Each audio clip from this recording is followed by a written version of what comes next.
There is a question that lives in the mind of anyone who grows up without a father. It is not always a shouted question. Sometimes it is just a whisper that returns in moments of silence when the rest of the world stops. The question is always the same. Why wasn't I enough? And that question, however quiet, becomes the foundation of everything that comes after. It shapes how that person will love, how they will trust, how they will see themselves in the mirror.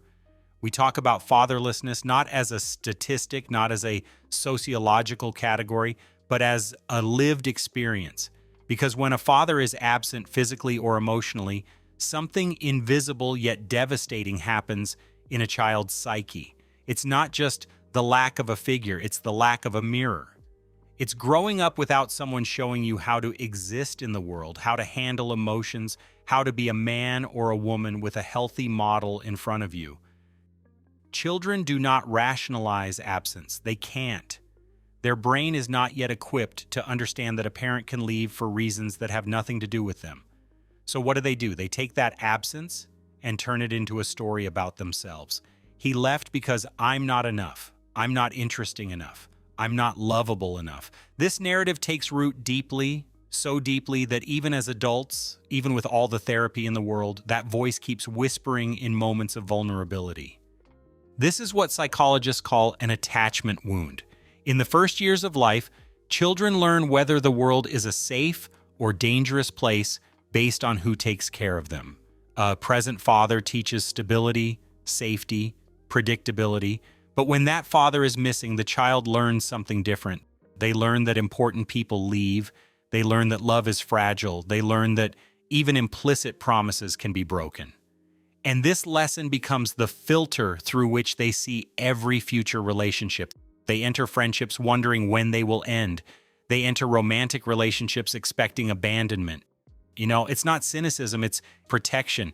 It's like their nervous system saying, "Bah, the last time I trusted, I ended up alone. I can't let that happen again." So they build walls. They constantly test people to see if they will stay. Or they do the opposite. They cling so tightly that they suffocate the relationship, pushing away exactly what they fear losing. But fatherlessness doesn't just create fear. It also creates a strange kind of strength. Many fatherless children become incredibly self-sufficient. They have to be. No one comes to save them, so they learn to save themselves. They become natural problem solvers, people who don't wait for permission or help. They roll up their sleeves and move forward. There is a kind of pride in this, a dignity in saying, "I made it on my own." But that strength has a hidden cost, because when you learn too early to rely only on yourself, you lose something essential, the ability to lean on others. It becomes almost impossible to ask for help. It becomes shameful to show weakness. And so that person, strong and independent on the outside, remains profoundly alone on the inside, not because no one wants to be close to them, but because they have built walls so high that no one can climb them. Research in developmental psychology shows something very clear. Children raised without a stable father figure have higher rates of anxiety and depression. They struggle more with emotional regulation because a father, when present and healthy, teaches a child how to handle difficult emotions. He shows that you can be angry without destroying everything, that you can be sad without feeling ashamed, that fear is normal and can be faced. But without that model, the child is left alone with their emotional storms, not knowing how to navigate them. And so they develop coping strategies that seem to work in the short term but become problematic in the long term. Some suppress everything and become experts at not feeling. Others explode in ways that surprise them because they've been holding in too much. Others lose themselves in distractions, anything to avoid sitting with that primordial pain that was never acknowledged. There is also the issue of identity. For boys, an absent father means growing up without the first model of masculinity. They constantly wonder what it means to be a man. They watch movies, listen to rappers, observe other fathers, desperately looking for clues about how they should be. Some overcompensate by becoming hyper-masculine, tough, closed off. Others feel completely lost, unable to define their own sense of manhood without that initial mirror. For girls, the wound is different, but just as deep. The father is the first man a girl learns to love. He is the first who should show her how she deserves to be treated. When that love is missing, she learns the wrong lessons. She learns that men leave. She learns that her value depends on how well she can make someone stay.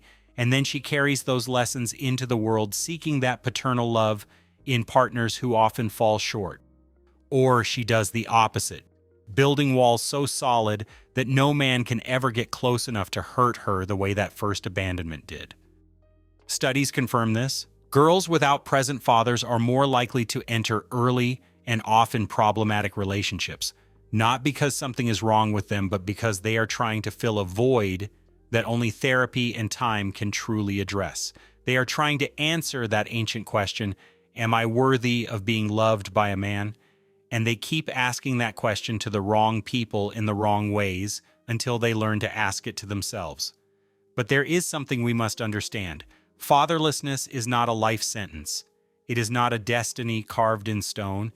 It is a wound, yes, but wounds can heal. And here lies the crucial difference between those who stay trapped in that wound and those who transform it: awareness.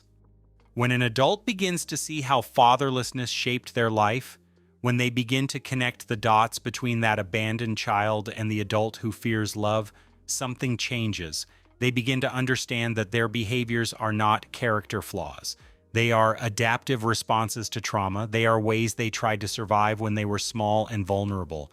This understanding is powerful because finally that person can begin to separate who they really are from who they were taught to be by the absence. They can begin to ask themselves, what do I truly want?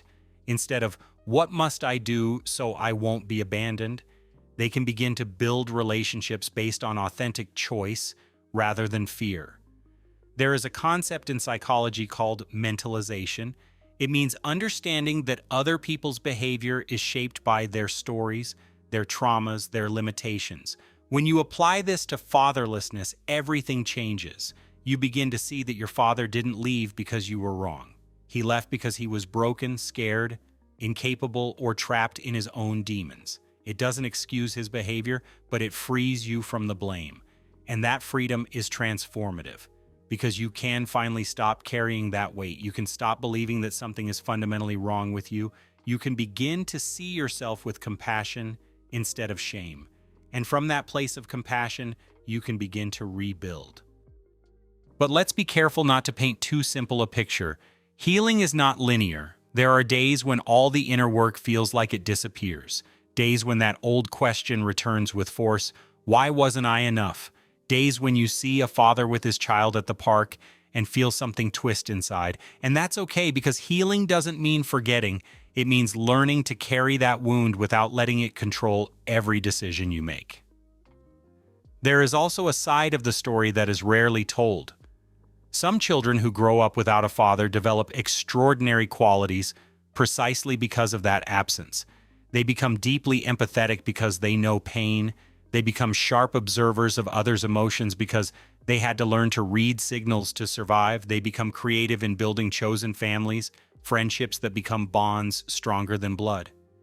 And maybe this is the most important point. Fatherlessness creates a wound, but that wound, if faced with courage and honesty, can become wisdom. It can become compassion. It can become the determination to be different, to break the cycle, to give your own children or the people you love the presence you never had. Adults who do this work, who face the legacy of fatherlessness instead of denying or minimizing it, often become the most self-aware people you will ever meet. They become present parents, attentive partners, dependable friends, not because they are perfect, but because they know what it means to be missing. And that knowledge makes them determined to be present. Not perfectly, but authentically. In the end, the psychology of a child raised with an absent father teaches us something universal about human nature. It teaches us that childhood wounds do not define us, but they inform us.